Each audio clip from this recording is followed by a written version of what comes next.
Je tiens à remercier le professeur Magocsi d'être venu nous voir de si loin.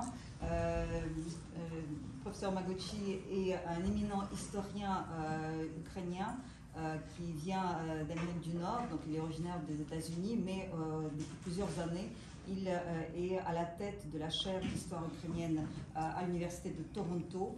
Et il est également au conseil de surveillance de l'organisation qui a organisé cette rencontre, Ukrainian Jewish Encounter, que je remercie de son soutien et de l'intérêt qu'elle porte au développement des relations entre donc les deux cultures ukrainiennes et deux histoires, l'histoire des Ukrainiens et des Juifs d'Ukraine. Notre rencontre se fera en deux temps. D'abord, notre doctorant Adrien Nonjon interrogera le professeur Magocsi sur son histoire de l'Ukraine. Je rappelle qu'il était probablement le premier à rédiger l'histoire de l'Ukraine qui ne s'attachait pas uniquement aux Ukrainiens en tant qu'ethnie, mais a fait l'histoire de l'Ukraine multiethnique en tenant compte du territoire ukrainien et donc en considérant l'histoire de l'Ukraine à partir de différents peuples et de différentes personnalités, quelles que soient leurs origines, qui donc vivaient ou étaient natifs des territoires de l'Ukraine actuelle. Et la deuxième partie, donc, c'est Aline Lebaille-Crémer qui l'interrogera sur son livre sur Babi Yar et le livre sur les relations donc, entre la culture ukrainienne et la culture juive en Ukraine surtout. Je remercie chaleureusement nos deux intervenants qui vont scander cette rencontre. Et je vous remercie aussi, vous, d'être venus un week-end de grand départ, des vacances qui démarrent à Paris, le beau temps qui s'installe. Donc, j'espère que je suis sûre que vous ne regretterez pas et que nous aurons des débats passionnants. Et à l'issue de cette rencontre, nous aurons un verre d'amitié pour poursuivre cette discussion. Et donc, je remercie encore une fois chaleureusement le professeur Magocsi de venir partager ses lumières avec nous. Merci. Est-ce que je peux employer ce moment, dès le commencement, avant que j'oublie, parce que j'oublie tout, de vous présenter quelques livres pour votre centre. Je ne pouvais pas amener beaucoup, mais quand même, cette histoire de la Crimée, peut-être vous l'avez ou vous ne l'avez pas, mais quand même, en ukrainien. Alors ça existe aussi en anglais, et en russe, et en turc. D'accord. Donc c'est ce livre, et puis une nouvelle exposition d'un catalogue d'une grande collection que j'ai donnée à l'Université de Toronto sur les routines des Carpates. Et puis deux choses plus ou moins personnelles, c'est-à-dire comment moi j'ai devenu un spécialiste ou un ukrainianiste au lieu d'un ukrainien, ça c'est d'autres choses, et aussi une bibliographie de mes œuvres et des commentaires là-dessus. Donc si je peux vous les présenter à votre centre. Oui, je pense que je les donnerai à la bibliothèque des langues, des langues orientales qui est au rez-de-chaussée de ce bâtiment. Et je vous remercie beaucoup pour ces livres. Donc, ils seront bien utilisés. Bon, merci. Merci. Et donc nous passons la parole. Vous voulez dire quelque chose? Comment? Vous voulez dire quelque chose ou Adrien peut commencer? Non, c'est tout ce que moi je voulais dire. Il y a notre étudiant, notre doctorant qui travaille sur des aspects particuliers de l'histoire ukrainienne du XXe siècle et dans un large contexte européen, Adrien Nonjon, qui commence la discussion. Merci beaucoup, Irina. Professeur Magocsi, vous avez, comme l'a souligné Irina, une très longue carrière avec une publication, une œuvre exhaustive. Vous vous êtes surtout intéressé à la naissance de la nation ukrainienne sur le temps long, pendant toute son histoire. Ma première question est assez simple. Selon vous, en quoi consiste le nationalisme ukrainien. En quoi consiste la nation ukrainienne, sachant que celle-ci, pendant toute la période contemporaine et même avant, a pris forme autour de différents mouvements, autour de différentes acceptions culturelles, même linguistiques. Donc, pourriez-vous nous expliquer en quoi consiste la nation ukrainienne, selon vous, si vous deviez apporter votre propre définition?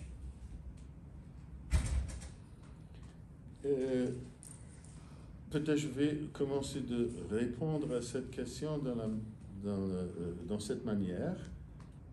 Selon moi, on peut classifier deux sortes de nationalisme.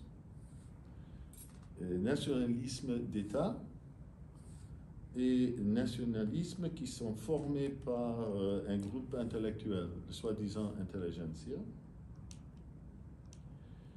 Et dans l'époque, quand on peut dire les mouvements nationaux ont pris assez l'importance dans l'histoire d'Europe, surtout après la Révolution française, ça veut dire au cours du 19e siècle et du 20e siècle, le nationalisme ukrainien est un exemple classique du front de nationalisme créé par une intelligentsia. Mais, normalement, ils ont existé, c'est-à-dire le peuple ukrainien et cette intelligentsia ukrainienne, pendant tout le 19e siècle et commencement du 20e siècle, dans le contexte de deux empires, l'Empire russe et l'Empire austro-hongrois, et que ces deux empires ont eu leur propre nationalisme, leur programme nationaliste, mais ces deux empires ont essayé de réaliser leur compréhension de nationalisme dans deux façons différentes, en fin de compte. C'est-à-dire que dans l'Empire russe, il y avait un essai par le gouvernement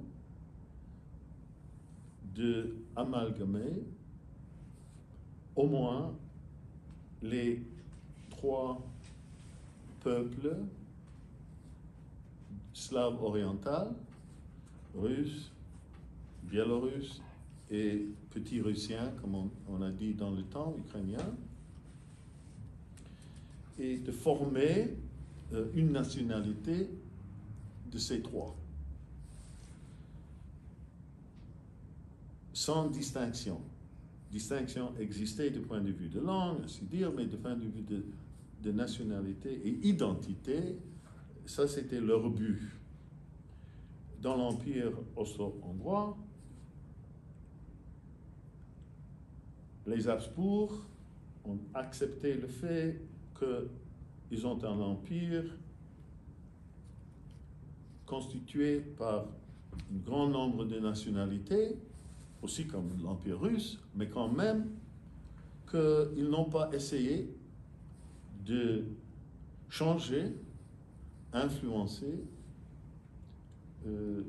les nationalités qui habitent dans l'Empire austro-hongrois. On peut dire que les Hongrois et le royaume hongrois étaient un peu d'exception, mais seulement pendant une période assez courte, pas pendant 1000 ans comme quelques nationalistes slaves voulaient dire, mais quand même, surtout ce n'était pas le cas dans le reste de l'Empire, c'était le soi-disant empire de moitié autrichien, inclus deux provinces où les Ukrainiens, comme on les connaît dans le temps, les Ruthènes ont habité, c'est-à-dire la Galicie orientale et la Bucovine. Et donc c'était la situation qu'on a de nationalisme d'État. Et puis, les Ukrainiens, qui n'avaient pas d'État, alors, le nationalisme, c'était quelque chose qui était créé par ce groupe d'intellectuels, intelligentsia, et eux ont trouvé, on peut dire, un chemin classique. Classique que moi, et aussi, en même temps que moi, Monsieur Roch, en Bohème, on classifie en 3 étapes. Moi, j'ai donné les noms de ces 3 étapes. Je les explique, entre autres, dans ce livre, il me semble, mais aussi dans la grande histoire. Et ces 3 étapes, c'était la première étape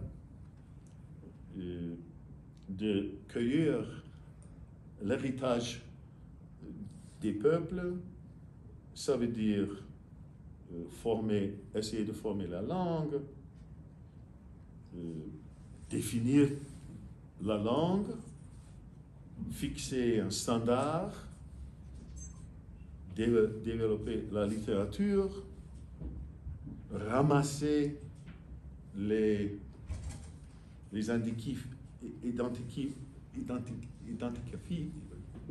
les caractéristiques, ethnographiques, folkloriques,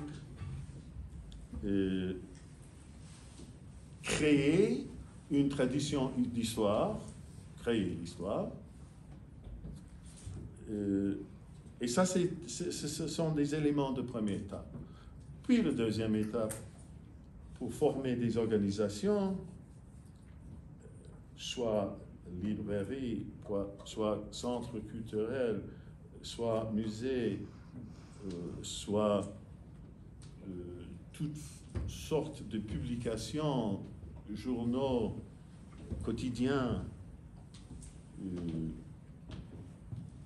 c'est-à-dire cette étape d'organisation pour essayer de présenter à leur public ces informations qu'on a ramassées pendant cette première étape.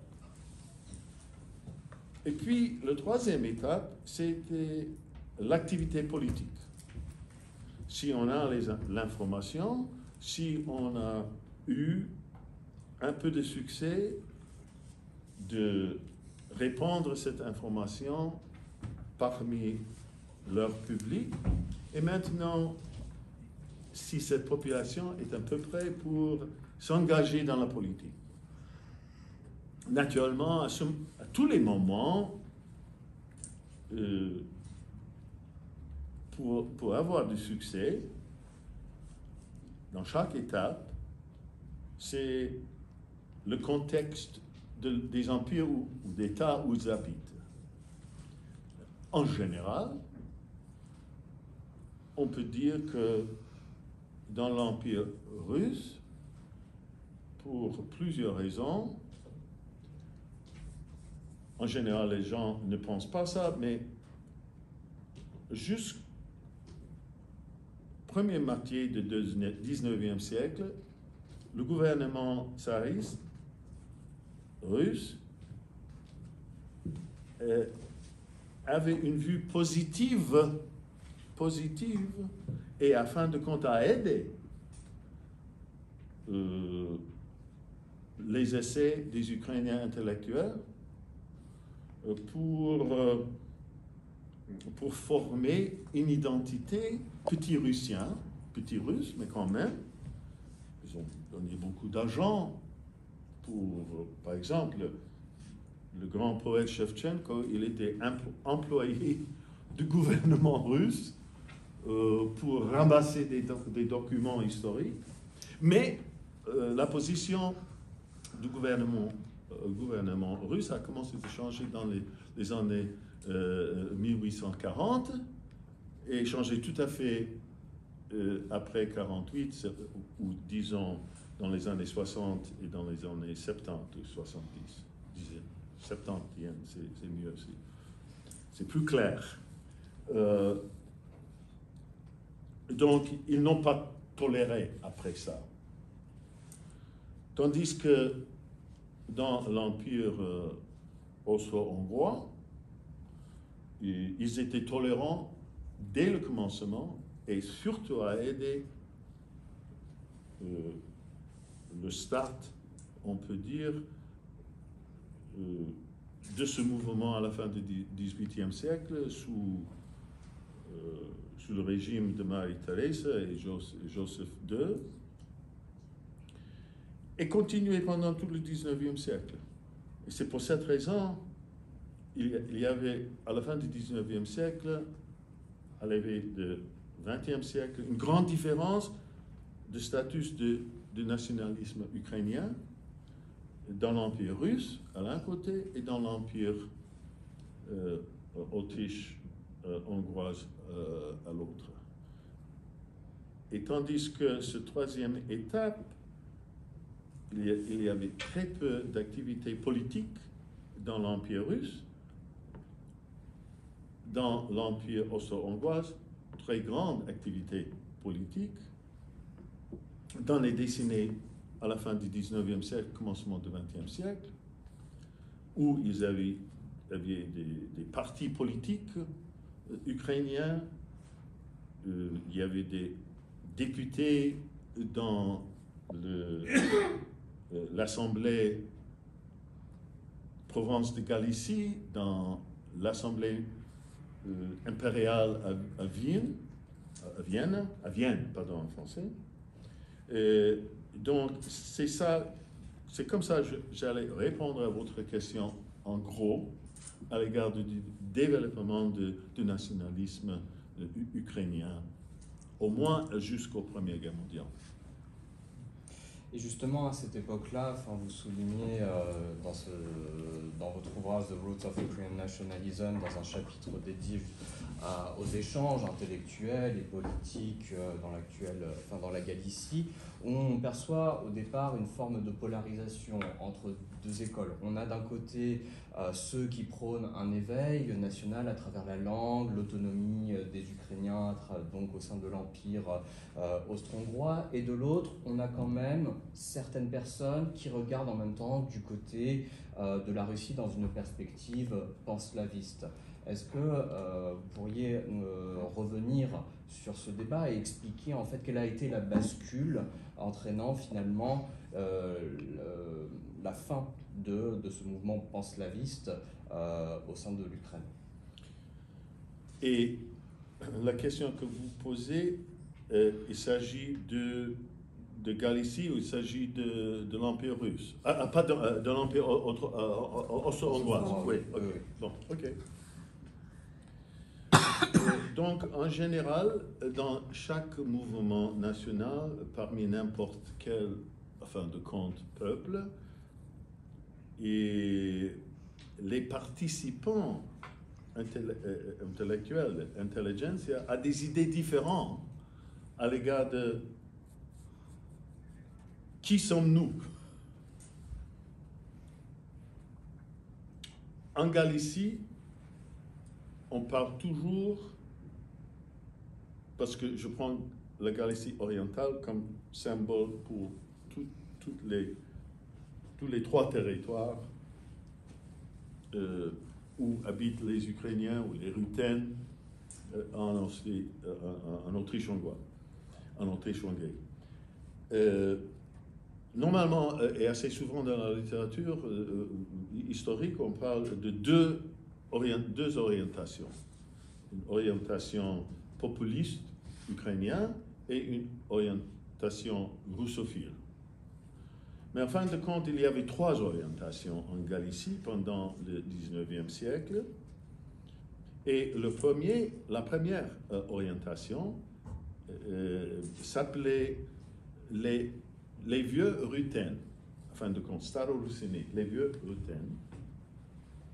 Et eux composaient pour la plupart des prêtres et hiérarchies de l'Église gréco-catholique, mais aussi des laïcs. Ces vieux Rutènes, ils avaient un sentiment qu'ils appartiennent au grand monde, je dois dire russe, parce que malheureusement, la langue française, comme beaucoup de langues, il n'existe pas une différence entre russe comme Russian et russe comme russe de Kiev. Donc c'est difficile. Nous, en anglais, au moins, on peut distinguer entre Russian et russe. Russe, c'est une chose, Russian, c'est d'autre. Mais en français, je ne sais pas comment le dire. On utilise Ruten. Comment? On Ok, utilise bon. Ruten. Pour l'instant, bon. Bon, ok. Pour russe, on veut dire Ruten. Et puis pour Russian, c'est russe. Bon, merci, monsieur. Non, c'est bon. Et si ça marche en français, alors c'est bien. Professeur Lebedinsky. Comment? C'est pas moi, c'est professeur Lebedinsky. Ah bon, merci à lui alors. Donc, c'est vieux Ruten. Leur vision, c'est que leur peuple appartient au grand monde Ruten. Pas russe, Ruten. Et que, surtout à cause des traditions religieuses, pas orthodoxes, parce qu'ils étaient les catholiques grecs, mais quand même, tous les deux sont des chrétiens orientaux. Et ce moment était très très important. Ils ont eu une tradition qu'ils ont partagée avec les autres dès que la période médiévale de la Ruthénie de Kiev, en français. Ok, bon. Mais ils étaient grands patriotes des Habsbourg. Ça veut dire, dans un côté, ils voient leur culture, une partie du reste de l'Est, mais pas politiquement. Pour eux, la Galicie ou les Ruthènes dans la monarchie des Habsbourg, ça leur suffit, et que la monarchie d'Habsbourg va rester et continuer jusqu'au je ne sais pas quand. Malheureusement, ça n'existe plus, malheureusement. Mais ça, c'était la position des vieux Ruthénes. Puis, parmi les vieux Ruthénes, grâce à l'influence d'un Ukrainien de l'Empire russe, Mikhail Drahmanov, il avait une influence sur les jeunes vieux Ruthénes. Ils ont commencé comme jeunes, comme vieux Ruthénes, inclus Ivan Franko, Pavlik, ainsi dire, Hanakyuk. Et cette influence, ces populistes, ils ont essayé de prendre contrôle des organisations vieux Ruthénes. Ils n'avaient pas de succès, donc ils ont créé leurs propres organisations et ils ont commencé, sous l'influence de Drahmanov, de penser dans les catégories de distinction entre les peuples qui constituent des Slaves orientaux. Et ces gens, on les connaît d'abord comme les populistes, puis populistes ukrainophiles, et ils ont parlé d'idée que maintenant, dans le Nouveau Monde, on ne va pas parler de la Ruthénie de Kiev en général, mais plutôt qu'il y a un peuple distinct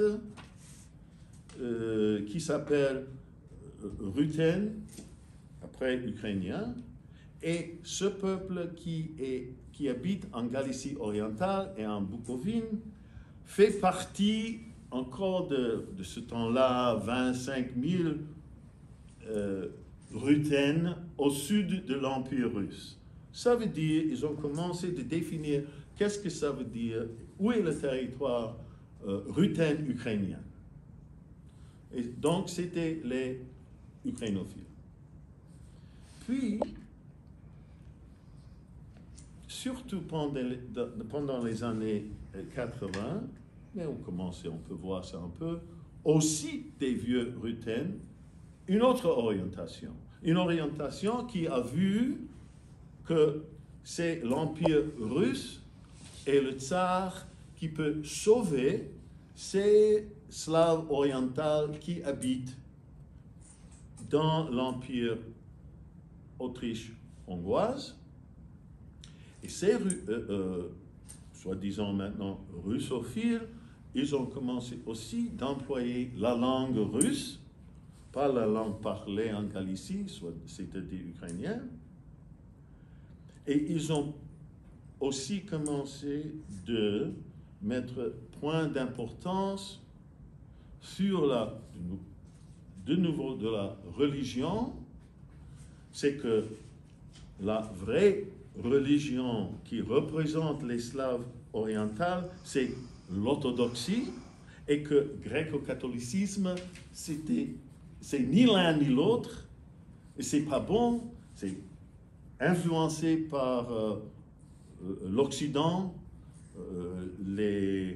par l'Église catholique à Vatican.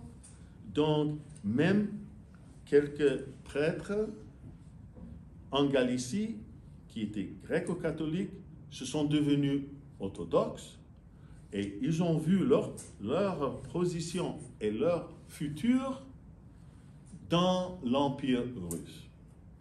Donc, vous voyez, il y avait maintenant assez court une orientation vieux rutène. Des vieux rutènes sont devenus des populistes ukrainophiles, et puis à peu près après ça, les russophiles. Et vers la fin du siècle, jusqu'à première partie, jusqu'à la Première Guerre mondiale, il n'y avait que ces deux orientations, ukrainophile, russophile. Mais l'Empire autriche-hongroise pratiquement a supporté l'orientation populiste ukrainienne. Un moment était un moment de clé très important, c'était 1892, quand le gouvernement impérial Autriche a décidé et a pris et a approuvé la forme de langue qui doit être enseignée dans les écoles en Galicie et en Bukovine, parce que en Autriche-Hongrie, pas comme dans l'Empire russe, on a appris la langue maternelle de tous les peuples. Ils avaient le droit dans les écoles d'État. Mais quelle langue pour la Galicie? Ça peut être la langue des vieux rutènes, qui étaient plus ou moins slavoniques, church slavonique, c'est-à-dire, comment on dit ça, church slavonique en français? Slavon d'église. Hein? Slavon d'église. Slavon d'église. Ou la langue parlée, qui était plutôt comme ukrainien, rutène, ou la langue russe. Alors le gouvernement autrichien a décidé en 1892 que la langue doit être la langue parlée, la langue rutène, soit qui s'appelait toujours rutène, jamais ukrainien dans l'Empire, mais quand même en pratique c'était ça. Et ça c'était un grand moment et très très important. Dans le sens, jusqu'aux Première Guerre mondiale, l'orientation ukrainienne a gagné et les autres deux ont perdu dans l'Autriche-Hongrie. Et justement, vous évoquez la Première Guerre mondiale, qui est finalement en fait l'événement majeur qui permet le réveil et le déploiement du nationalisme ukrainien, de l'idée d'État-nation ukrainien à travers tous les territoires, notamment avec la fondation de la République populaire d'Ukraine. J'aimerais savoir, vu que à cette époque-là, la Première Guerre mondiale, c'est bien sûr l'éveil des nationalités, d'empires, comment le nationalisme ukrainien, à ce moment-là, essaye justement de faire coïncider l'ensemble, autour d'un même projet, qui est celui-là, le projet étatique, l'ensemble des nationalités qui ne sont pas forcément ukrainiennes, mais qui vivent sur un même territoire. J'entends par là les Juifs, éventuellement les Polonais, les Russes. Les Juifs, c'est encore autre chose. Ouais. C'est pas une nationalité. Bon, tout d'abord, j'allais dire que pas seulement la Première Guerre mondiale, mais surtout pendant cette période révolutionnaire, période de révolution, après la guerre, une période qui plus ou moins a commencé à la fin de 1917 et a continué à peu près jusqu'à 1920-21, quand il y avait une stabilisation. Cette période était, dans un sens, assez miraculeux à l'égard du mouvement et du nationalisme ukrainien. Pourquoi?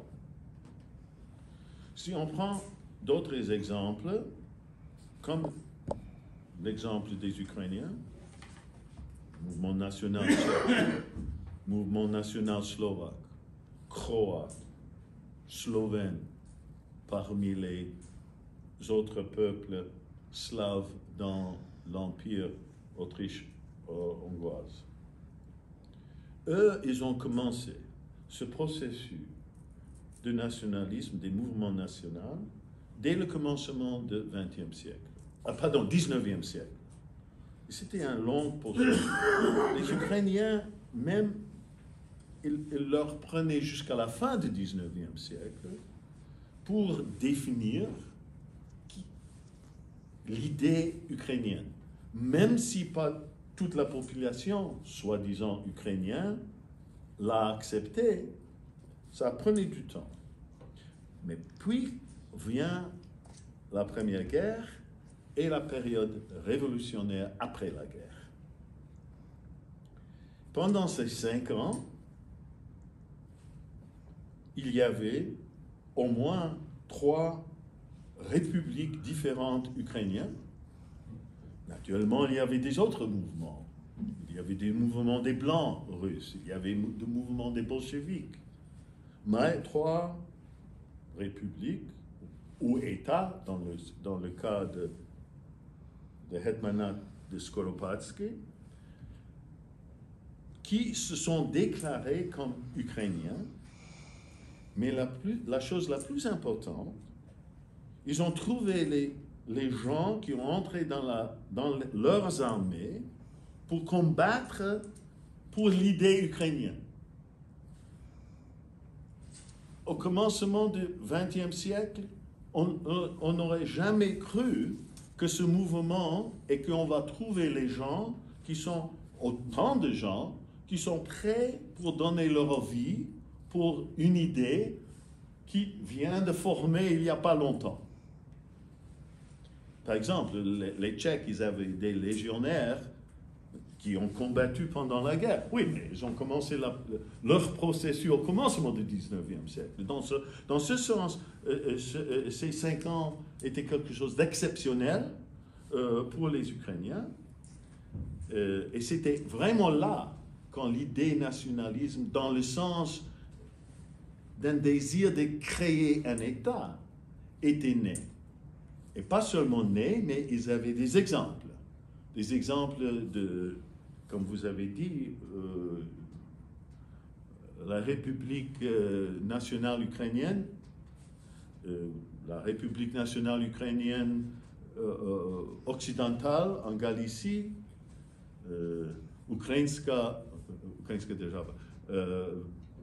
l'État ukrainien de Skoropadsky, et puis aussi, il y avait enfin en Ukraine soviétique, c'était un peu plus compliqué, mais quand même, c'était tous pour l'idée ukrainienne. Et donc, c'est pour ça que cette période a joué un rôle très, très important dans le développement de l'idée de nationalisme ukrainien. Je vous propose de faire juste un saut dans le temps, et puis je pense que ce sera dernière question, on reviendra si jamais on a encore un petit peu de temps. Bon, vient donc après. Monsieur, il est étudiant, donc c'est pour ça on voit qu'il veut vraiment il veut savoir. Ah, pardon, exact. En français, on fait une différence aussi. Hein? Étudiant, c'est... Ouais, bon, doctorant. Étudiant, c'est jusqu'au doctorat. Oui, étudiant jusqu'au doctorat, mais il est doctorant maintenant. Doctorant. Ok. Excusez-moi, monsieur doctorant. Vous avez classifié comme quelque chose de moi. Bon, pour le coup, ce sera ma dernière question. Ok. Pour l'instant. Pour l'instant. Bon, 1991 consacre l'indépendance ukrainienne. Néanmoins, le processus d'édification de l'État-nation ukrainien reste imparfait, du moins l'éveil de la conscience nationale ukrainienne. Celle-ci va commencer à se faire à partir de la Révolution orange, puis ensuite la révolution du Maïdan. Est-ce que, selon vous, aujourd'hui, la guerre menée par la Russie contre l'Ukraine parachève l'édification de la nation ukrainienne, ou pensez-vous qu'au contraire, l'Ukraine doit encore effectuer un long chemin pour pouvoir parachever ce processus? Ça me rappelle, dans ce sens, 1859, quand un des députés dans le Parlement piémontais a prononcé un discours quand il a dit que nous avons créé l'Italie. Et maintenant, nous devons commencer de créer des Italiens. L'État est venu d'abord, et puis il fallait convaincre ces populations de Puglia, de Calabria, de Sicilia, de Lombardie, que ce sont Veneto, que ce sont Italiens.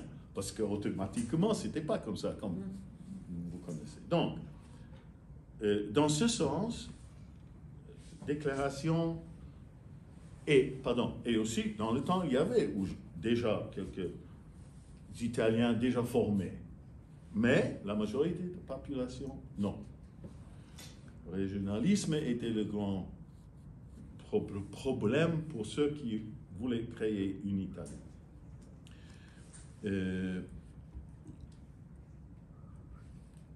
1991,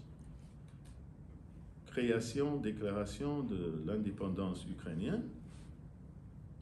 On peut dire, à peu près, comme ce politique italien en 1859, nous avons créé l'État ukrainien où l'État ukrainien a été créé.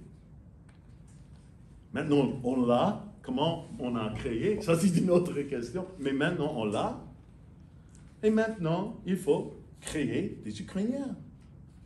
Là, il y avait un problème comme en Italie avec le régionalisme. Là, il y avait aussi encore un peu plus grand problème parmi la population de l'Ukraine, où soit être russe ethnique ou un Ukrainien qui parle russe, ou les autres ethnicités, comme les Juifs par exemple, qui parlaient que le russe, et qui sont considérés eux-mêmes comme juifs de la Russie, ou oui, juifs. Donc, il y avait en Ukraine, en 1991, et le problème de régionalisme et le problème des identités différentes.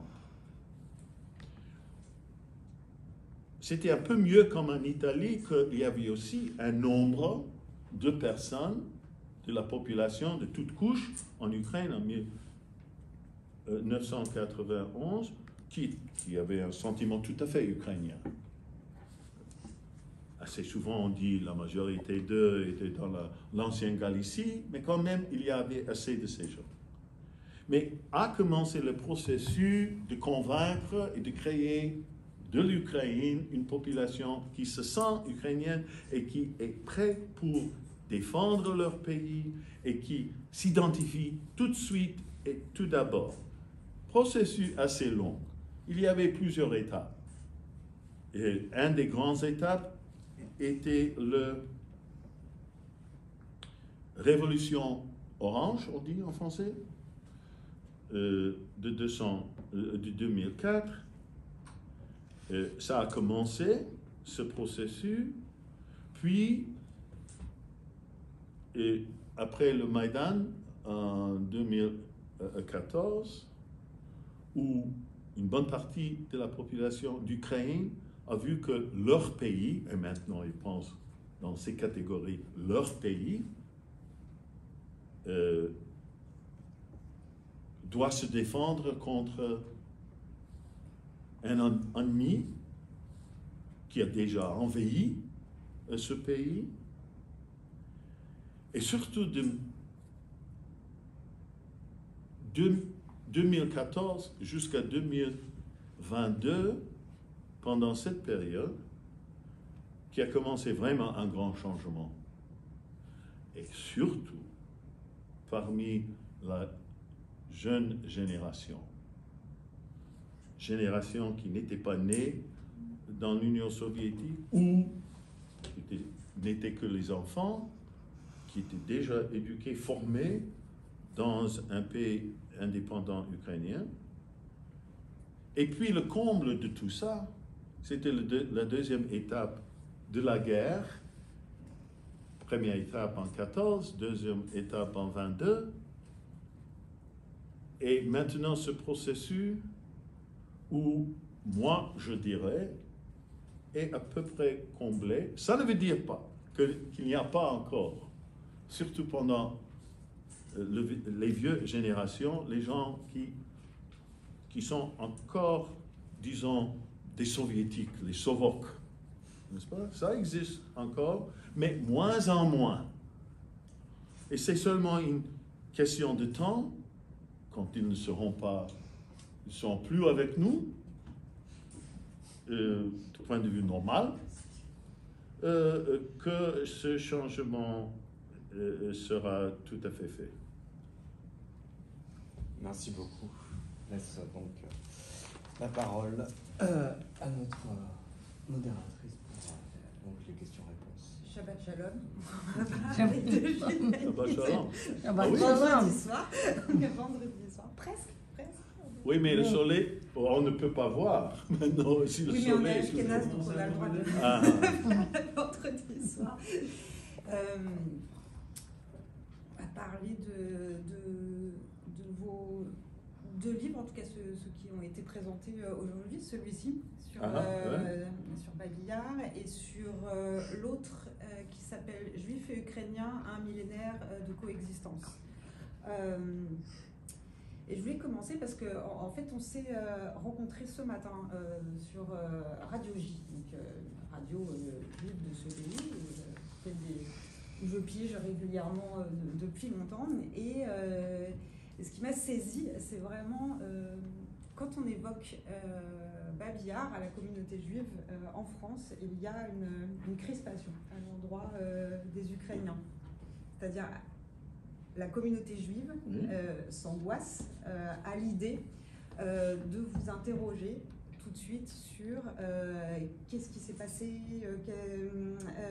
les chiffres, etc., de façon très fébrile en fait, très défensive. Il y avait quelque chose ce matin de très défensif. Et j'ai pensé surtout sur Babillard, le 1er mars 2022, il y a une frappe russe qui tombe sur le site de Babillard qui fait 5 morts et 5 blessés, me semble-t-il, et qui tombe sur le site. Et le réflexe médiatique, en tout cas en Bruxelles, ça a été d'être une forme presque de déni. Non, le mémorial, à savoir le chandelier, est intact, mais le site est immense, en fait, de Babillard. Et en effet, il y a une frappe russe qui est tombée sur le site. Le site a été attaqué. Mais tout de suite, les gens étaient comme dans un déni de non, non, non, il ne s'est rien passé à Babillard, alors que, paradoxalement, la propagande russe instrumentalise la question de l'antisémitisme et des Juifs dans sa propagande criminelle. Enfin, c'est quand même la matrice de la propagande du Kremlin, c'est il faut dénazifier, les Juifs sont antisémites, les Juifs sont nazis. Comment on peut entendre ça? Alors, on a des mois de propagande qui ciblent les Ukrainiens en tant que nazis, et finalement, c'est une frappe russe qui frappe Babillard, qui est quand même un haut lieu de mémoire de l'histoire juive et de la tragédie juive, et finalement, il ne se dit pas grand-chose au niveau du grand public, j'entends, et est-ce une forme de vertige là-dedans, comment on peut l'expliquer?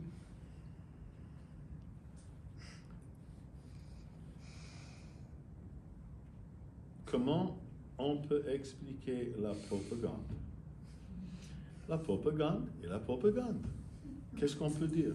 On va avoir une discussion, une analyse. Sur quoi elle appuie? Comment? Sur quoi elle appuie? Comment on peut la décrypter? Car il y avait une longue tradition que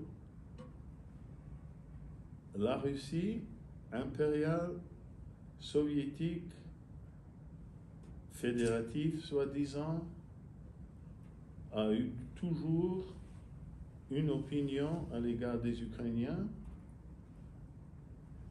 qui a commencé au moins au commencement du XVIIIe siècle sous Mazepa, si pas avant,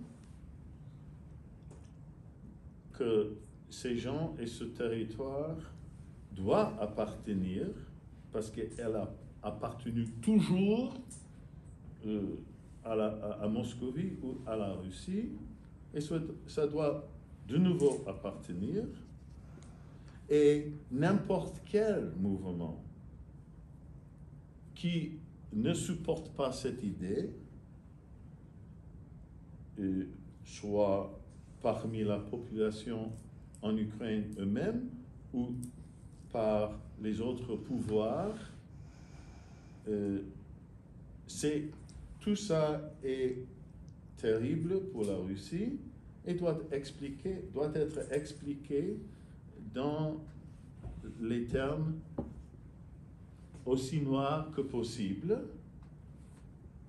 car la vérité, et il ne faut pas oublier la vérité, que tous ces territoires étaient russes, sont russes et seront une partie de la Russie et leur sphère de culture pour toujours. Donc, un exemple qu'on peut employer, c'est la Deuxième Guerre mondiale. Après que c'était fini avec la grande amitié entre Adolphe et Joseph, comme nous disons chez nous, Joško Bači.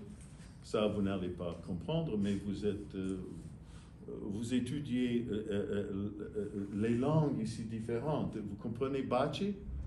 Ça veut dire, en hongrois, c'est oncle, n'est-ce pas? Donc, c'est Joško Bači. Donc, entre Joško Bači et Adolphe, après que ces deux années de grande amitié sont terminées, alors les Allemands viennent visiter l'Union soviétique et de ce moment-là, n'importe quelle force qui se trouvait dans ce cas l'Ukraine et qui peut-être a accueilli pendant un certain temps les envahisseurs, parce qu'ils ont compris que ces envahisseurs vont aider les libérer de l'Union soviétique. Naturellement, c'était une période très très courte parce qu'on voyait ce que les Allemands voulaient faire. Mais même si les Allemands, c'était eux qui ont organisé et effectué toute façon d'élimination des Juifs, le pouvoir soviétique dans ce temps et surtout après a raconté que cette partie des Ukrainiens et surtout ces nationalistes qui n'étaient pas pro-soviétiques, alors c'est eux qui ont aidé, qui ont continué toutes ces choses terribles qu'on a vues à Babinja. Donc, c'est pour cette raison que ce narratif continue jusqu'à aujourd'hui. Malheureusement, le public juif, surtout hors de l'Ukraine. En Ukraine, c'est autre chose. Parce qu'il faut toujours distinguer dans n'importe quelle communauté,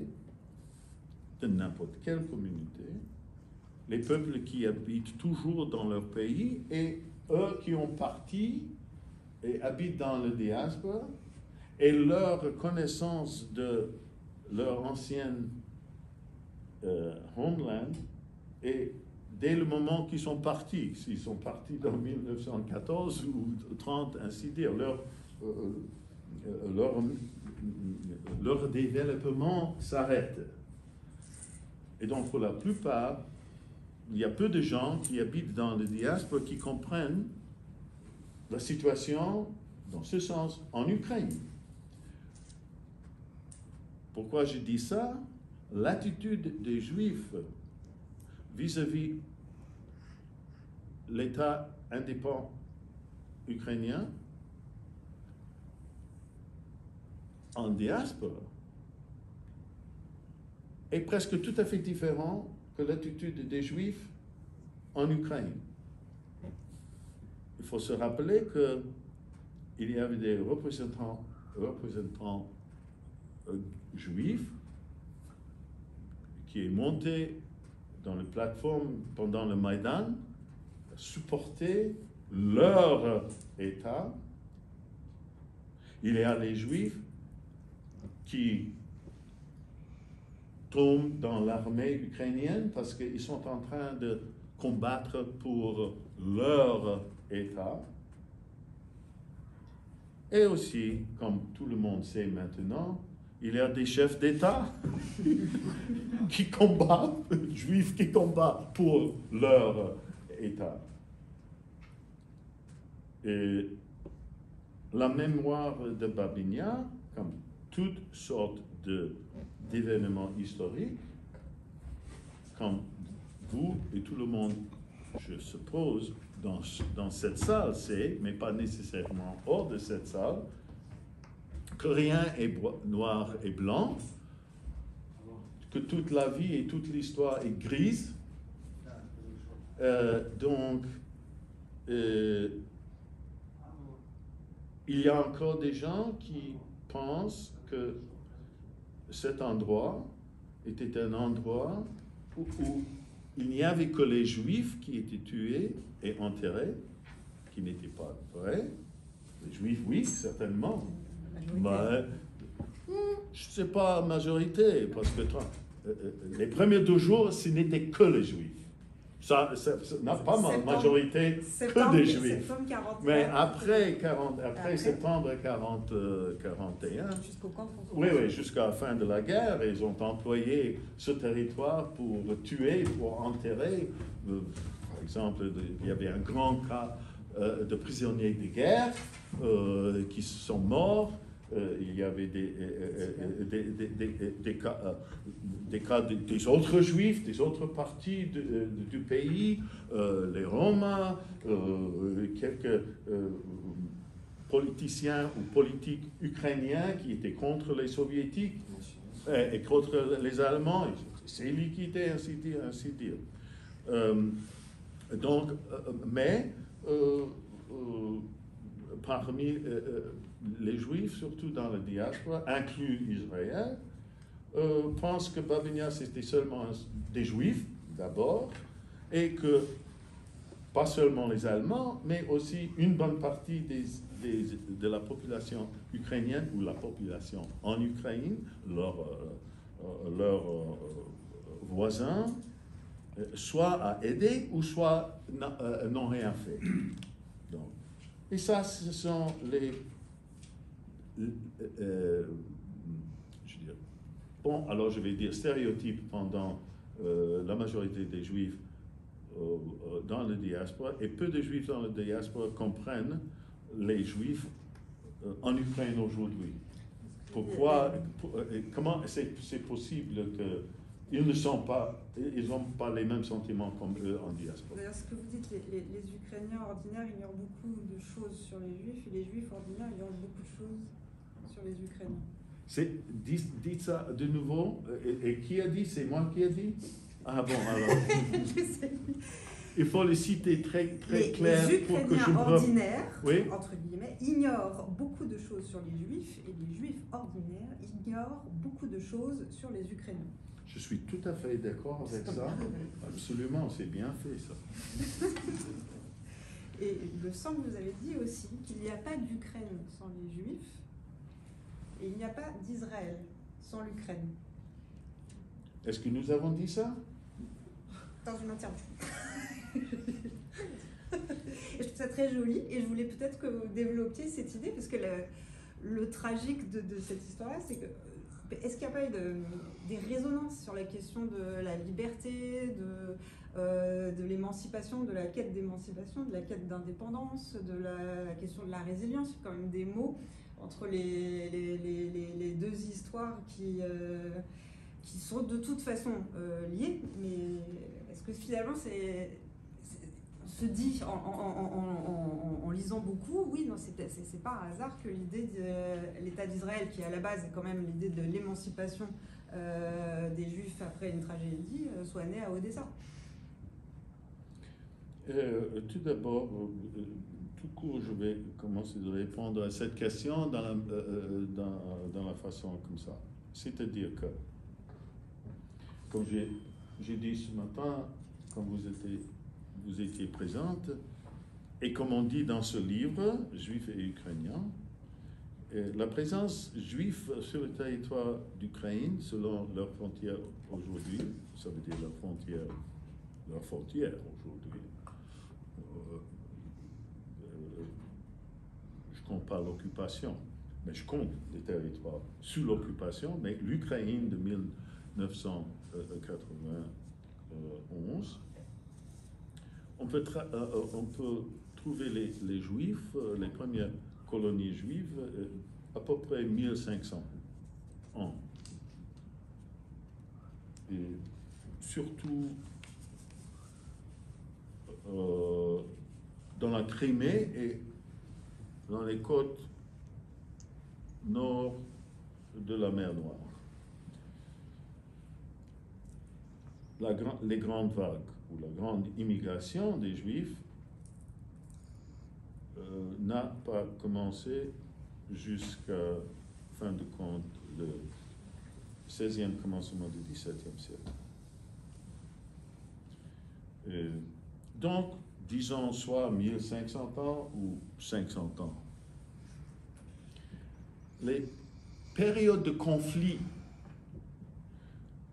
où les Juifs ont souffert sur le territoire d'Ukraine, de n'importe quelle raison, à fin de compte, ça ne remonte pas plus que 20 ans. Très très simple de distinguer ces périodes, au milieu du XVIIe siècle, à la fin du XVIIIe siècle, de nouveau à la fin du XIXe siècle, surtout pendant cette période révolutionnaire dont on a parlé maintenant, en 1918-19, et puis au commencement de la Deuxième Guerre mondiale. Tout ça ensemble, c'est pas 20 ans.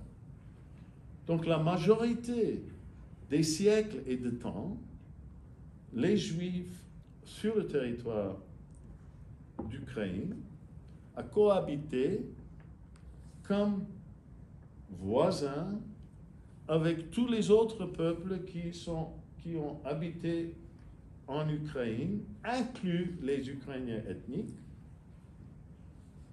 comme nomades. Assez de grands et tous les grands mouvements religieux, surtout le hassidisme, a commencé dans le territoire ukrainien. Les grands écrivains de la littérature yiddish et après hébreu, il y en avait beaucoup sur le territoire. Tout ça, c'est décrit dans ce livre dont on a rédigé. Donc, les Juifs, comme entre autres les Polonais ou les Tartares de Crimée ou les Hongrois ou les Russes, ce sont une partie de ce pays. Et dans un sens, l'un ne peut pas exister sans l'autre, inclus les Juifs. Et ce qu'on voit aujourd'hui, que les Juifs eux-mêmes et les Ukrainiens ethniques eux-mêmes se reconnaissent ça. Une autre chose, de nouveau, la différence entre les pays natals et le diaspora. En diaspora, l'idée de l'identité nationale, de quelle langue vous parlez, qui vous êtes, ainsi dire, très important. Dans les pays natals, ces questions ne se posent jamais. Ça ne leur intéresse pas. Et on sait, surtout à cause du développement de l'Ukraine, avant et pendant la période soviétique, ces populations s'est mélangées, mariage entre l'un et l'autre, perte d'intérêt dans la religion traditionnelle. Donc ces questions d'identité n'existent plus.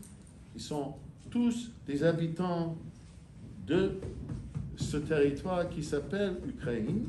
Et puis, comme on a dit avant, le développement de devenir ukrainien, un processus qui vient d'encombrer, on peut dire.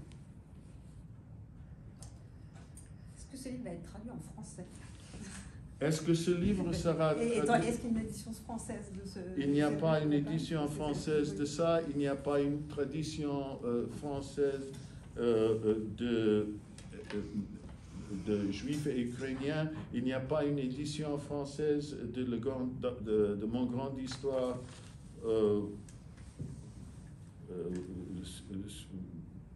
d'Ukraine ou l'histoire populaire d'Ukraine. Notre collègue, il les connaît. Pourquoi il n'y a pas des traductions françaises quand il y a des traductions de mes œuvres en polonais, en slovaque, en allemand, en ukrainien, en russe, en turc, et maintenant ce petit brochure qui va apparaître en coréen, en japonais, en italien, en allemand. Bon, c'est vrai, c'est pas une... Mais français, il n'y a pas. Pourquoi? Parce que les éditeurs français ne sont pas intéressés à ça. Quoi, Ukraine? Russe, peut-être.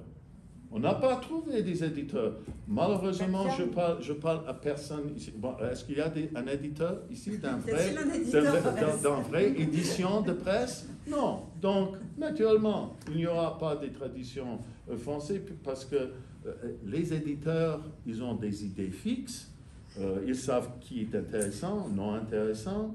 Et surtout maintenant, quand il s'agit de la guerre, ok, il y a quelques livres traduits, mais les choses qui sont à un moment, qui décrivent la situation d'aujourd'hui, plus ou moins journalistes. Mais les grandes œuvres historiques, ainsi de dire, la public française n'est pas prête pour ça. Encore. Malheureusement, il n'y a pas des éditeurs ici de presse qui m'écoutent. Donc je peux dire ce que je veux. Ça ne va avoir une influence. Mais je serai prêt pour, si quelqu'un s'intéresse, naturellement. J'ai besoin qu'on me confirme quelque chose. J'ai lu que le yiddish était une langue d'État entre 1917 et 1921. Quelle était la langue d'État? Dans les langues d'État, le yiddish était considéré comme une des langues d'État. Oui, ok. Ça, c'était cette situation. La République nationale ukrainienne qui était formée, déclarée en janvier 1918, a eu des ministres spéciaux pour les 3 nationalités. Ministère pour les Russes, ministère pour les Polonais et ministère pour les Juifs. Et ils étaient considérés comme peuple d'État. Et il y avait, sur l'argent, il y a une photo dans ce livre, dont on n'a pas ici, mais sur ce flashcard, dans du papier, de la monnaie, pas la monnaie, mais l'argent, papier, il y avait 4 langues, ukrainien, russe, polonais et yiddish. Et c'était à peu près la première fois qu'on voit yiddish sur l'argent. Exact. Et tandis que il était toujours parmi les intellectuels ukrainiens qui sont du côté libéral, et c'était eux qui ont créé ces républiques en 1918, tandis aussi en 1991. L'idée que l'Ukraine est formée, le peuple ukrainien formé de tout, c'était des... Oui, le peuple ukrainien est formé de tous les peuples qui habitent sur le territoire d'Ukraine. Et ça, c'est déjà inscrit dans la Constitution, entre autres, 1996. Donc tous les peuples sont égaux. Et vous voyez que je ne dis pas minorité nationale, c'est pas bon, ce sont des peuples. Chaque peuple qui habite n'importe où est égal à l'autre. Je vais peut-être passer la question à la Oui. salle, sauf si Oui. vous voulez poser une question encore. Non, enfin j'avais une question, mais mieux vaut que... Non, moi c'était simplement une question en fait concernant la genèse de l'ouvrage. Si je ne dis pas d'erreur, jusqu'à présent, en tout cas l'historiographie consacrée à l'Ukraine a toujours traité de façon séparée la question des Juifs d'Ukraine et donc les Ukrainiens. Et là, vous sortez pour la première fois un ouvrage qui essaie de proposer une histoire croisée des Juifs et des Ukrainiens. J'aimerais savoir comment vous est venue l'idée, pourquoi avoir voulu produire cet ouvrage qui est en fait le premier du genre. Je pensais que vous allez dire que moi j'ai écrit la première histoire d'Ukraine. Quoi? Comment vous pouvez dire ça? En yiddish. Oui, non, pas j'ai dit la première histoire en Ukraine en général, n'importe quelle langue. Et quoi? Louchevski, Kripakevich, Toroshenko, Sutelny, comment je peux dire ça? Parce que c'est la première histoire d'Ukraine. Pourquoi? Parce que toutes ces autres histoires, qui s'appelaient l'histoire d'Ukraine, en fin de compte, étaient l'histoire du peuple ukrainien.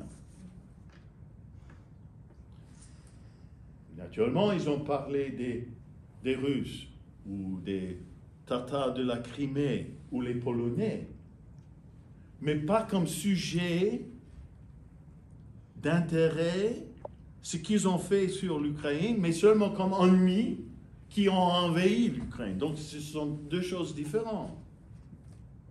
Donc, en ce sens, c'est la première histoire qui traite toutes les populations, n'importe quand, comme partie intégrale de la civilisation ukrainienne. Par exemple, on a parlé l'autre jour, je ne sais pas où. Qu'est-ce qu'il y a à la littérature ukrainienne? Je pense que vous enseignez la littérature ukrainienne. Alors, qu'est-ce que c'est ça? Est-ce que c'est la littérature écrite en ukrainien? On sait que dans le passé, une bonne partie des œuvres des écrivains ukrainiens étaient en latin, ou en vieux slavon, ou en russe. Ça veut dire que, qu'est-ce qu'il y a à l'Ukraine? Qu'est-ce qu'il y a à la culture ukrainienne? Seulement ça qui est écrit en ukrainien? Non. C'est tout ce qui est créé sur le territoire de l'Ukraine, de n'importe qui et de n'importe quand. Et ça, c'est très, très important si vous voulez construire un État, un sentiment que toutes les populations ou tous les gens de n'importe quelle couche qui habitent dans ce territoire, qui ont le droit de sentir que ce territoire est le leur. Un exemple.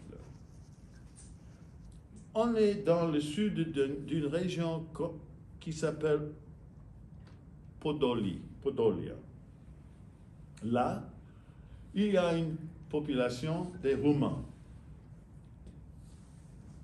Alors, une jeune personne va à l'école, ses parents roumains, peut-être ils parlent roumain à la maison, vont à l'école, tout est en ukrainien,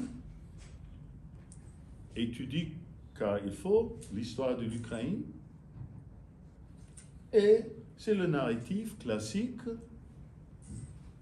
de Rutenikiev jusqu'à présent, mais c'est un narratif, à fin de compte, où on voit que les Ukrainiens ethniques et leurs héros. Est-ce que les Roumains n'ont jamais rien fait? Ceux qui habitent sur le territoire ukrainien. Et si vous lisez l'historiographie romaine, vous serez choqué, car les historiens romains croient et écrivent que la majorité des Cosaques Zaporoges étaient des Romains. Et c'est vrai, oui, mais c'est vrai, il y avait quelques hetmans qui étaient purement d'origine romaine, parlant de l'histoire culturelle. La grande université, une des universités prestigieuses en Ukraine aujourd'hui, qui est Mohyla Academy. Qui est Mohyla? Il est roumain. Tout le monde sait ça. Ce que je veux dire, c'est que l'histoire doit être présentée en gros et en tout, pas seulement que ça répond à la vérité, on peut dire mais aussi pour que l'histoire joue un rôle civique dans la société, chaque personne doit voir dans le narratif ukrainien ou dans les cours de la littérature ukrainienne, doit voir au moins quelques moments où ils voient leur voix. Ah, moi j'appartiens à ce peuple qui n'est pas ukrainien, mais qui a joué un rôle dans l'histoire de l'Ukraine. Donc, c'est pour cette raison, et tandis que je suis tout à fait convaincu que là, presque tous les pays européens ont des peuples différents. Par exemple, un petit exemple. Quand la Slovaquie était formée, en 1993, cette année ou peut-être l'an après ça, j'étais invité à l'Institut historique de l'Académie des sciences slovaque à Bratislava. Il vient d'atteindre leur indépendance d'une façon paisible. Ils ont décidé de diviser ce pays entre les Tchèques et les Slovaques. OK. Vous voyez, entre les Tchèques et les Slovaques. Non, entre les pays tchèques et la Slovaquie. Pourquoi? Il y a quoi? 800 000 Hongrois qui habitent tout le long au sud de la Slovaquie depuis, ce sont de la population indigène. Moi j'ai dit, juste après l'indépendance, j'ai dit, où il vient de se libérer des Tchèques.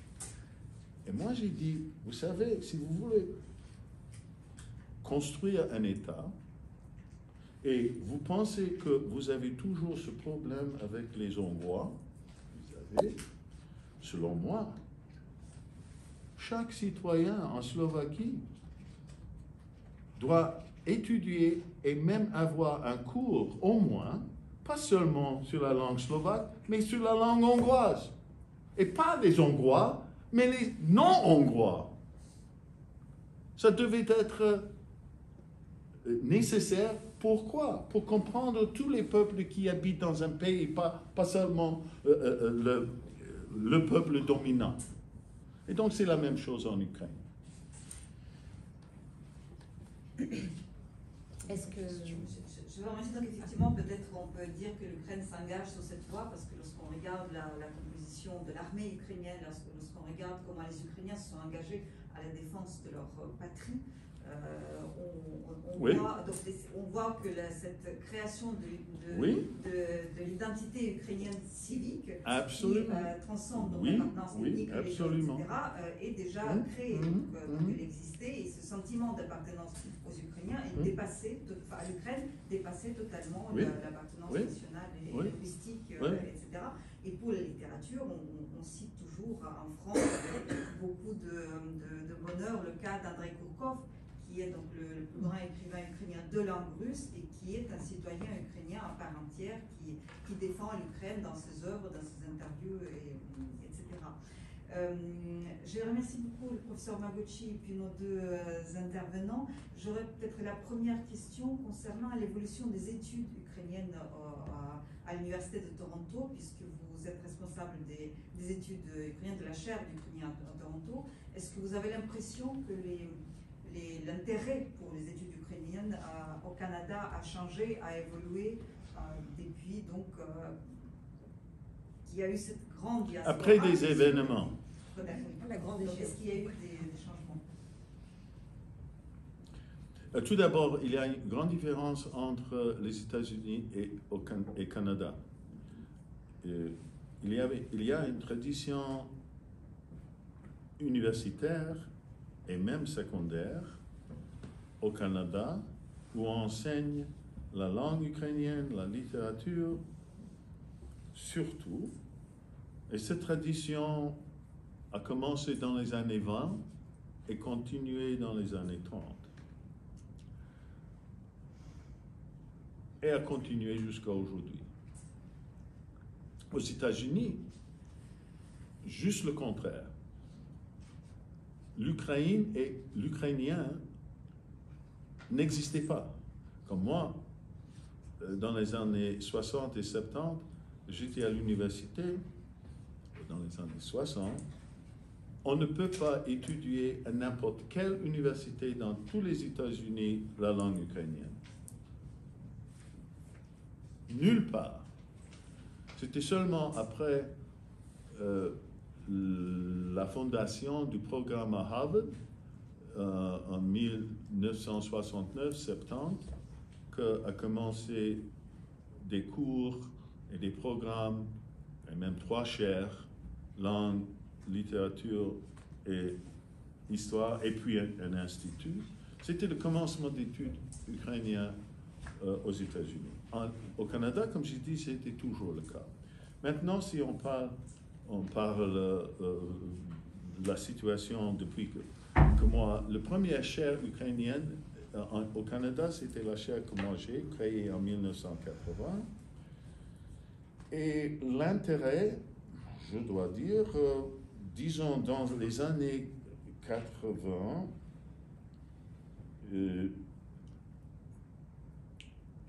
moi j'enseignais toujours, 43 ans, un cours toute l'année de l'histoire de l'Ukraine, d'avant la Ruthénie kievienne jusqu'au présent. Et là, le nombre d'étudiants que j'avais chaque an, 15, 20, une fois après la révolution orange, 25, 28, quelque chose comme ça. Et donc il y a toujours un intérêt. Aussi, on enseigne maintenant, ou depuis les années 70 aussi, à Alberta, et un institut a été créé à Alberta, dans l'Occident du Canada. Nous enseignons à Toronto aussi dans le département slave, la langue et la littérature ukrainienne. Donc en général, toujours il y avait un programme qui continue jusqu'à aujourd'hui. Mais hors de moi, maintenant, il y a des autres cours sur l'Ukraine contemporaine. Il y avait même un cours enseigné, entre autres, par un spécialiste de Yiddish sur les nationalités en Ukraine cette année. Et notre presse universitaire de Toronto est un des presses les plus reconnus maintenant, qui ressort des livres sur les sujets ukrainiens. Donc, les études ukrainiennes sont assez fortes, surtout au Canada et un peu aux États-Unis. Et cette situation continue, et naturellement, après des événements qui s'arrivent, il y a un grand intérêt, et puis l'intérêt tombe un peu, et puis remonte, dépendant de la situation politique, parce que les étudiants s'intéressent et ils habitent. Une chose qui est très intéressante peut-être pour vous, nous avons un problème et au Canada et aux États-Unis. Malheureusement, il n'est pas obligatoire, il n'est plus obligatoire d'étudier une langue étrangère à l'université. Mais c'est vrai. Et ça veut dire que, oui, c'est vrai. Et ça veut dire que le nombre d'étudiants qui étudient les langues, ça baisse incroyablement. Par exemple, dans les départements slaves, historiquement, la majorité des départements slaves aux États-Unis et au Canada, non, aux États-Unis, pas au Canada. Au Canada, de nouveau, une exception, parce que l'Ukrainien est toujours fort. Mais les autres, soi-disant, départements slaves n'enseignaient que la langue russe. Peut-être à une université va aussi polonais ou serbo-croate dans le temps, mais pour pas la langue russe. Et donc, au Canada, c'était à Toronto, c'était un peu différent parce que on avait toujours au moins 3 professeurs ukrainiens, spécialistes, et même 2 jusqu'à aujourd'hui. Mais le nombre d'étudiants qui étudient, c'est terrible. On m'a dit, mes collègues, que la langue russe, première année, ils ont peut-être 15 étudiants. 15. Et deuxième et troisième année, 8, 7. Ça, c'est la langue russe. Mais ça, c'est à cause de la politique éducative au Canada et aux États-Unis. Donc, c'est une tragédie, mais c'est comme ça. Mais encore, la langue est enseignée, la langue et la littérature enseignée et à Toronto et à Edmonton et aussi à Manitoba au Canada. Oui, d'abord, merci, monsieur le professeur, pour cette conférence, ces réponses aux questions. D'abord, moi, je suis juif, mais séfarade. Je dois, excusez-moi, monsieur, moi, je suis déjà vieux, même quand j'étais pas vieux, c'est difficile pour moi d'écouter, et donc je n'écoute pas. Donc, posez votre question et quelqu'un d'autre peut-être doit répéter, parce que je n'entends pas votre voix. Monsieur est séfarade. Vos micros pour vous aider à comprendre. Hein. Non, c'est pas à comprendre, pour entendre. Mais je vais répéter. Ah oui, d'accord, s'il vous plaît. Oui, bon. Vous voulez que je me rapproche? Oui, ça m'est mieux. Ouais. Oui. Mais pourquoi vous êtes tellement loin de moi quand même? Monsieur disait qu'il était juif séfarade. Ah, Oui. c'est pas du tout. Oui. Alors moi je suis juste séfarade, mais de ce que j'ai écouté, j'arrive pas très bien à vous comprendre. Hein? Dans la position que vous mettez, je reconnais que l'Ukraine... Oui, ok. Non, il n'a dit qu'il n'a pas... Il n'a pas compris, d'accord. Tout à fait Ah, c'est compris, bon, mais c'est bon. quoi ce que vous n'avez pas compris? Non, je reconnais que l'Ukraine est un pays qui a été important dans l'histoire pour les Juifs. Mais là, quand vous avez présenté ce nationalisme ukrainien, du côté juif, l'Ukraine a été le foyer des plus grands mouvements sionistes de l'histoire. On en a parlé. Le plus grands mouvements sionistes. sioniste. Oui. Lev Pitzker a écrit l'auto-émancipation en Ukraine. Oui. Adam Asher Ginsburg a écrit et est parti d'Ukraine. Oui. Il a écrit Zéloa Derer en hébreu. Oui. Bon. Jabotinsky, ainsi de Jabotinsky, suite. etc. Ouais. Les plus grands mouvements sionistes sont partis d'Ukraine. Oui. On en a parlé, oui. Moi, j'en ai pas très bien entendu dans la conférence par rapport à ce nationalisme ukrainien qu'on a développé. Il y a eu un nationalisme juif très très fort. Et on parle de ça dans le livre Juif et Ukrainien, entre autres. Vous avez dit qu'il n'y avait que 20 années au total de conflit entre Ukrainiens et Juifs. Oui.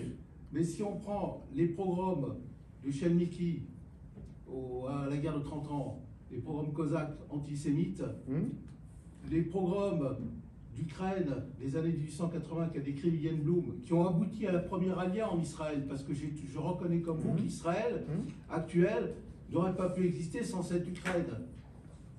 Les pogroms Kishinev, etc., il y a eu des pogroms aussi en Russie. C'est très difficile, et même Babi Yar, on a dit qu'il y a eu une participation ukrainienne au massacre de Babi Yar, au massacre de Juifs. Pendant il y a eu quand même des Ukrainiens du côté nazi. Alors donc quand vous dites la position juive en diaspora hors de l'Ukraine est très différente de la position juive des Juifs qui vivent en Ukraine, j'ai de grosses difficultés à comprendre. Et je me pose des questions s'il n'y a pas une propagande quelque part là, ici. Parce que moi, j'ai des faits précis, des faits objectifs.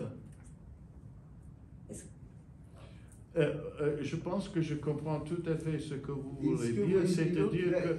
Attendez, je n'ai pas fini mon propos. Ok, Après, mais attendez, peut-être on va adresser quelques questions d'abord Mais j'ai pour oublié- que je peux me D'accord, rappeler de d'accord, vos questions. D'accord, si vous voulez. Oui, n'est-ce pas? Et puis vous Allez-y. pouvez continuer. D'accord. Donc, vous avez dit à la fin que c'est difficile pour vous de comprendre Ah oui. qu'il y a une différence nationaliste entre l'attitude des Juifs en diaspora et dans la terre natale, par exemple. Et est-ce que c'est peut-être une fonction de la propagande? Oui, c'est une question. Bon, que je me pose. ok. Qu'est-ce que vous voulez dire de la propagande en Ukraine ou de la propagande parmi le diaspora? Je ne sais pas. Ah, Je ne sais pas ok, répondre à bon, cette alors je question. vous Et réponds. moi, Je vous pose- réponds tout à fait, c'est une fonction de la propagande, surtout dans le diaspora, parce que la mémoire des gens qui appartiennent à la diaspora a terminé quand ils sont partis de ce pays natal. Donc leur connaissance s'arrête. Beaucoup, par exemple, des Ukrainiens au diaspora, jusqu'à pas longtemps, pensaient que les Ukrainiens, ils habitent encore dans les petites maisons avec les bois faits de je ne sais pas quoi, et qui sont pauvres, qui n'ont rien. Ça, ce sont des stéréotypes parmi les Ukrainiens, sur les Ukrainiens, car leurs grands-parents ont sorti de ce pays avant la Première Guerre mondiale. Mais leur compréhension, c'est toujours comme ça aujourd'hui même. Pas, après la chute de l'Union soviétique, non, parce qu'ils ont visité, on voit la différence. Mais en général, c'est la propagande de la mémoire historique parmi les gens dans le diaspora qui n'ont pas ou qui ne veulent pas même visiter ce pays aujourd'hui, voir ce qui est là. Par exemple, nous avons un ami, un bon ami de moi, le grand dissident soviétique Joseph Zissels, juif, combattu pour les juifs en Ukraine, un des seuls qui a définir lui-même comme juif ukrainien et pas comme juif russe. C'est lui qui s'est mis sur le Maïdan pour défendre l'idée de tous les juifs qui habitent. Il vient aux États-Unis et au Canada et il parle de la situation en Ukraine comme juif, sur les juifs. Le diaspora ne le croit pas et ils ont dit il vient ici seulement pour faire la propagande et il est payé exact. Donc c'est cette tradition dans la diaspora qui est présente pas seulement parmi les juifs mais aussi parmi les quelques Ukrainiens ethniques ou parmi beaucoup d'autres groupes de n'importe où. Et le pire, c'est que quand ils habitent aux États-Unis, ou quand ils habitent au Canada, et les gens autour de nous, il y a une discussion, ils disent « Oh, moi je sais, parce que moi je suis né là, où mes parents sont de là-bas, donc moi je sais la situation. » Ça c'est typique. Donc ça c'est cette sorte de propagande qui existe. Maintenant, l'autre question, oui, je vous laisse, mais un instant maintenant, vous avez mentionné Khmelnytsky, plusieurs programmes, dans le contexte de ma constatation qu'il n'y avait que 20 ans des périodes difficiles. C'est difficile pour vous de comprendre ça parce qu'il y avait ce programme, ainsi dire.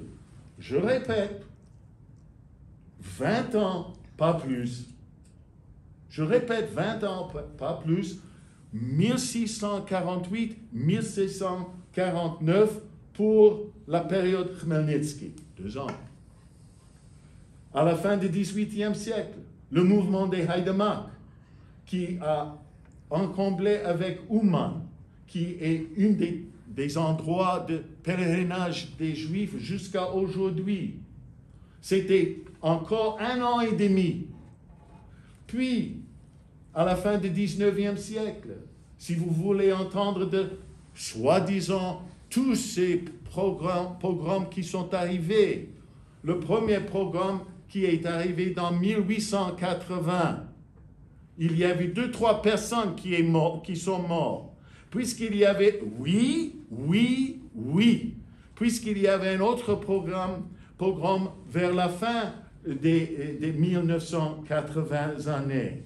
Le plus grand programme avant la guerre, c'était 1906 à Kishinev en Moldavie. C'est pas l'Ukraine, entre autres. Mais les grands programmes, absolument, c'était pendant la Révolution 1918 et 19. Est-ce que vous calculez combien d'années? Et puis, il y avait pendant la Deuxième Guerre mondiale, et ça a commencé seulement en 1981, et qui a resté 2-3 ans. Afin de compter, c'est moins de 20 ans. Donc, quand vous commencez de se poser la question, pourquoi je peux dire qu'il n'y avait pas tellement de problèmes entre les Ukrainiens et c'est seulement 20 ans, et vous commencez de répéter toutes ces choses, alors on voit que toutes ces choses ne disent rien de que vous croyez et que vous voulez savoir, que vous voulez croire. Dernière chose, comme j'ai dit aujourd'hui, je pense, Khmelnytsky, symbole, on le sait. Première édition de Encyclopédie judaïque. Khmelnytsky, lui, qui a conduit la première exemple de Holocauste en Europe. Ça veut dire que Holocauste, je pense que Holocauste c'est seulement pendant le deuxième... Non, encyclopédie judaïque. La tradition qui était basée déjà depuis 1660 qu'un chroniqueur, Nathan Hanover, de l'Ukraine, a écrit un livre où il a dit que 300 000 Juifs sont morts pendant la période de Khmelnytsky. On sait aujourd'hui, il n'y avait même pas 120 000 Juifs qui habitaient en Ukraine. Mais 300 000. Et ce chiffre était fixé dans la tête, pas seulement des Juifs qui s'intéressent à leur histoire, mais le chronique de Hanover se répète et c'est encore publié jusqu'à aujourd'hui, dans une nouvelle édition, deuxième édition, troisième édition. Mais les historiens, pas les historiens ukrainiens, mais juifs en Israël, ils ont étudié spécifiquement ce problème pour décider, et naturellement on ne peut jamais savoir exactement les chiffres, mais essayer de point de vue de démographie comparative dans le XVIIe siècle, et vous pouvez lire dans les journaux historiques israéliens que le nombre de Juifs qui sont perdus leur vie pendant la période de Khmelnytsky, entre 17 et 20 000. Écoutez, entre 17 et 20 000. Loin de 100 000, loin de 150 000, loin de 300 000 de Hanover. Mais jusqu'à aujourd'hui, peut-être on peut employer votre mot propagande, la propagande dans la forme tradition historique parmi, pas seulement les Juifs, mais les autres qui s'intéressent. Oh, ça c'était terrible, une période, 300 000. Vous voyez, en plus, on n'a pas commencé de parler que le rôle de Khmelnytsky lui-même, ça c'est encore une autre chose.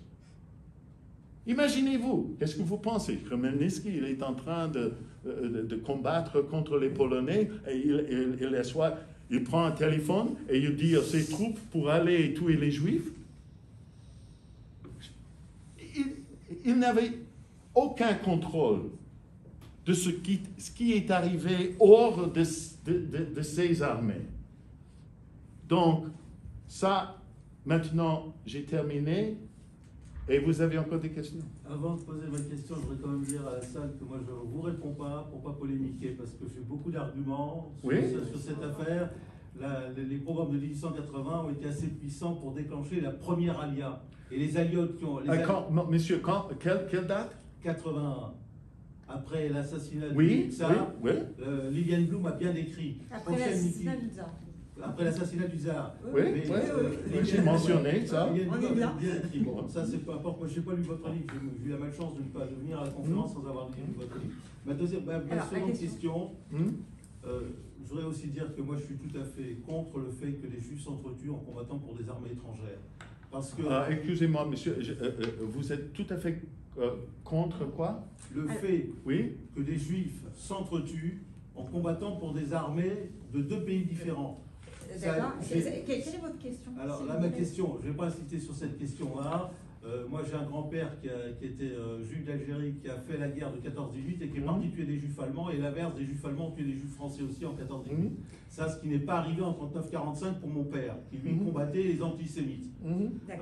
Bon, là, c'est très clair. Monsieur, si vous n'avez pas de questions, peut-être que vous pourrez prolonger la conversation après. De la situation de l'Ukraine après la guerre de 14-18, après le congrès de Versailles, qui a, je crois, créé dans les successor states, je ne sais pas comment on dit en français. Les États successeurs.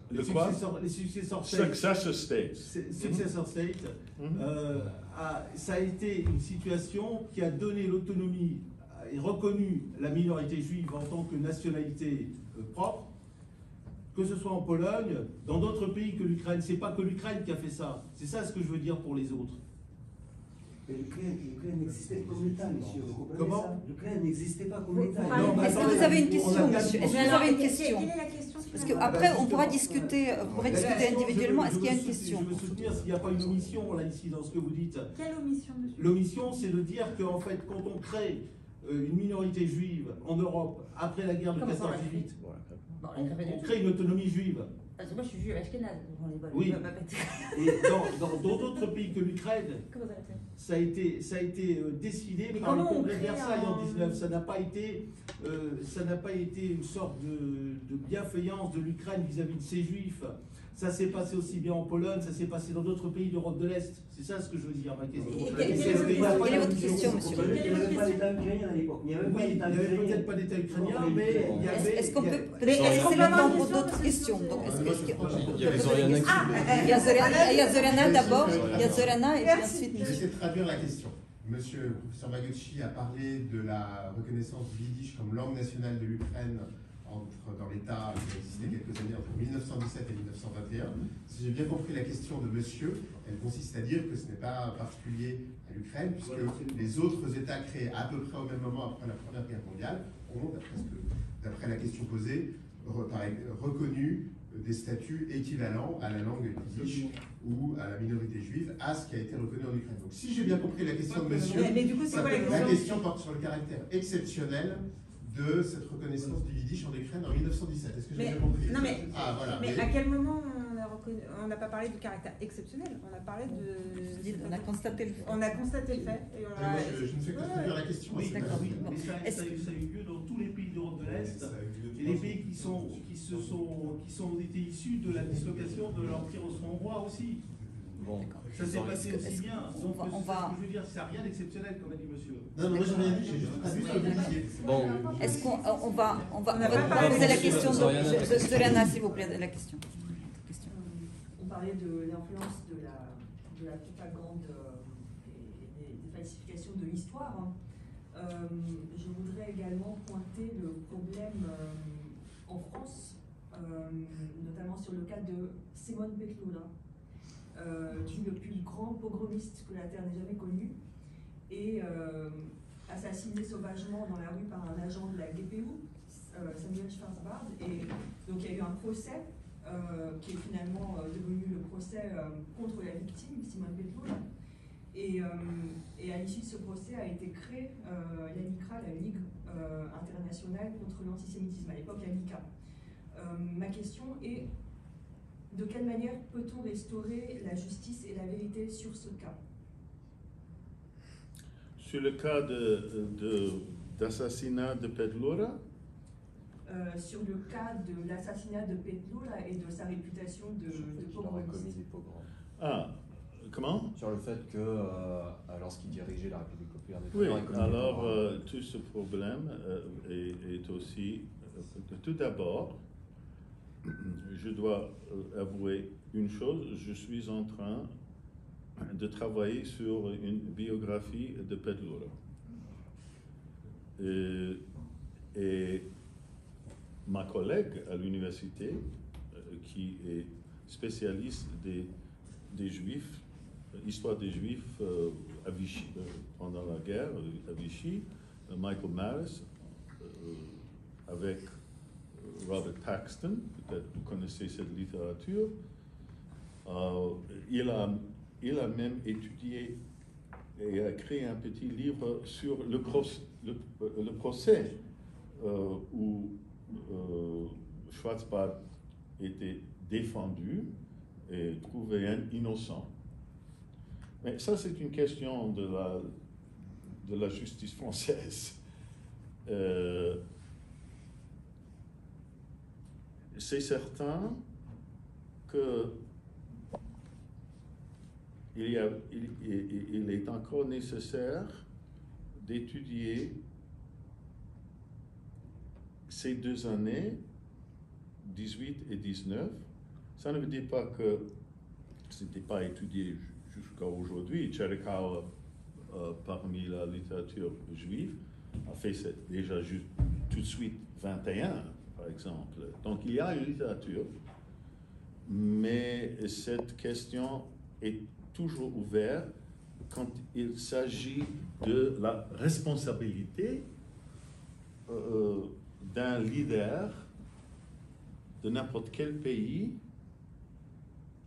de n'importe quel territoire, quand ce territoire est dans un état de guerre, avec invasion, et peut-être il déclare qu'il représente un gouvernement, mais ce gouvernement a peu de contrôle de n'importe où.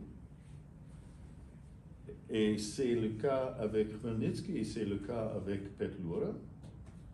Et si on commence de parler des grands pogromistes, soit Khmelnytsky, soit Petlura, soit les formations militaires ukrainiennes pendant la Deuxième Guerre mondiale, alors si on commence avec l'idée que ce sont des pogromistes, alors ça c'est pas déjà, c'est pas des recherches sérieuses parce qu'on a déjà décidé, en fin de compte, la question de responsabilité. Moi, je ne sais, parce que j'ai pas encore fini l'analyse de cette période après la guerre, parce que cette biographie de Petlura sera le premier qui traite sa vie avant la Révolution. On ne sait presque rien de lui. Il avait une vie avant. Et je ne sais pas quelle conclusion je vais avoir après que j'étudie plus et aussi écrit sur ces 2 années. Donc c'est tout ce que je peux dire. Ça veut dire qu'on a besoin de plus de renseignements et je suis tout à fait contre les constatations automatiquement que ces gens sont des pogromistes. Et ça, j'ai dit déjà à l'égard de Khmelnytsky et à l'égard de Petlura. Ce qui va d'ailleurs contre la logique. Parce que Comment? ce qui va d'ailleurs contre la logique, de dire que c'était un pogromiste, parce qu'il a pendant la, excusez-moi juste rapidement, pendant la République nationale ukrainienne, il a instauré le yiddish comme langue d'État parmi les autres. Il a créé un ministère des Affaires juives. Donc, alors peut-être que ce n'était pas quelque chose de commun en Europe centrale, mais quand même c'est incompatible avec sa réputation pogromiste.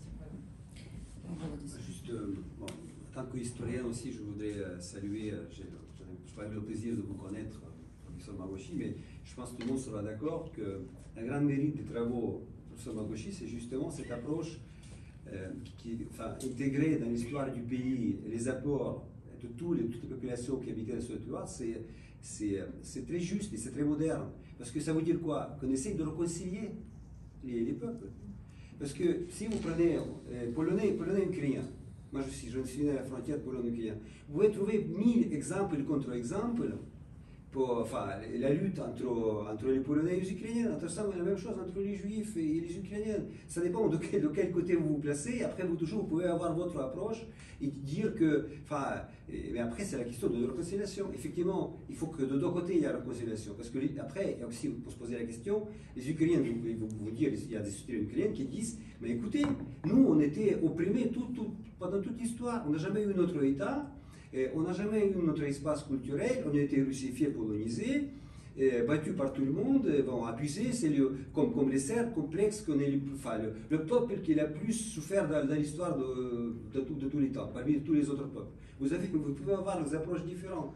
Mais aujourd'hui, ce qu'on sait, que l'Ukraine en tant qu'État, il n'a pas de chance que survivre, que tous les gens, tous les gens qui habitent à l'Ukraine, indépendamment de leur origine, et leur religion, même de leur langue, qui soutiennent, et de manière politiquement, qui soutiennent l'État ukrainien. C'est-à-dire, c'est ça le but de l'Ukraine est défini comme nationalisme, la lutte entre nationalisme ethnique et nationalisme civique. Évidemment, après, il y a une question, tout ça bouge. En Ukraine, il y a un grand débat aujourd'hui sur la place de la langue russe, de la culture russe. Effectivement, à cause de l'agression, ce rapport il sera toujours, il bouge. Donc, et après, entre les Russes et les Ukrainiens, on peut finir. Évidemment, il faut que de deux côtés, il y ait une volonté de réconciliation. Parce que si vous dites que nous, on a raison, c'est les Ukrainiens qui ils ont fait le pogrom contre les Juifs. Donc, si vous ne voulez pas écouter l'autre partie, évidemment, on ne pourra jamais trouver une solution. C'est pour ça, pour finir, je vous salue votre travail remarquable, parce que justement, vous essayez d'intégrer tous les éléments de manière objective. Et ça, c'est ça qui compte. Bon. Je vous propose de lever la partie académique et de prendre un verre et de poursuivre la discussion. Je pense, donc je tiens à remercier également le professeur Magoshi et de constater à quel point est important l'histoire, la recherche qui essaie d'établir les faits, qu'il y a une différence entre l'histoire et la perception, et ensuite les idées reçues, ensuite les mythes ou les choses auxquelles on s'accroche, donc les clichés, etc. Mais en étant dans une université, je pense que ce qui prime, c'est d'abord la recherche, l'établissement des faits. Ensuite, notre collègue a parlé de la réconciliation. Il faut aussi, quelles que soient les parties, reconnaître, établir les responsabilités et faire à la fois cette part des choses, mais aussi pour que la réconciliation soit possible, donc faire des demandes de pardon, des reconnaissances mutuelles, etc. Donc il n'y a pas que juste le temps ou la volonté qui puisse... elle est importante, mais elle n'est pas suffisante. Et là, ce qui doit primer, c'est d'abord le travail des historiens, les commissions mixtes, etc., qui établissent les choses en tenant compte justement de toutes les sensibilités et de différentes versions, en tout cas telles qu'elles sont véhiculées et intériorisées par les différents groupes ethniques. Et Dieu sait que l'histoire ukrainienne était extrêmement douloureuse et donc je pense que le débat qu'on a eu tout à l'heure en rend parfaitement illustration. Donc je rappelle que le Ukrainian Jewish Encounter a mis à votre disposition des livres du professeur Magoshi en physique, donc ou bien donc en version électronique qui sont à votre disposition. Et je vous invite tous à venir donc au grand auditorium qui est au bout du couloir de premier étage. Donc quand vous descendez, c'est un grand couloir où nous nous retrouverons pour continuer la discussion. Merci beaucoup et je remercie aussi nos deux